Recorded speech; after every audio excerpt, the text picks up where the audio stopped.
My paternal grandfather came here from Italy with 10 children, and obviously my grandmother. My grandparents were fruit peddlers up on Federal Hill, and my father also worked on the pushcart with them as a young man. One night, my grandfather and his fellow fruit peddlers were playing cards, and they got a little rowdy, and my grandfather was arrested and taken to the police station. It was a rather frigid day. My grandmother had 3 dresses on, and she had the money inside the 3rd dress. When they brought my grandfather up from the cell, he was somewhat disheveled. He had spent the night in a prison cell. My grandmother immediately jumped up and reached into her dress, took out this money and said, "Please, Judge, please, no jail, no jail." And my father jumped up and started to apologize to the court.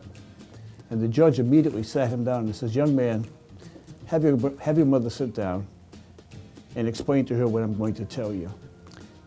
And the judge said to my dad, "Your husband is a good man. He just had a bad night last night. I'm going to send him home to you and your family so that he can continue to support you and your children.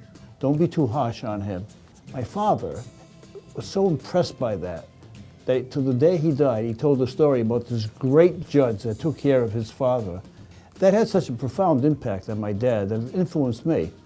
That's why when youngsters come to my court, I am particularly sensitive to not ridiculing their parents, not trying to cast aspersions on whatever the incident was, but to try to show that the courts are friendly and that the institutions of government are not there to harm people, but where possible, to help, and to have compassion, to have sympathy, and to have understanding.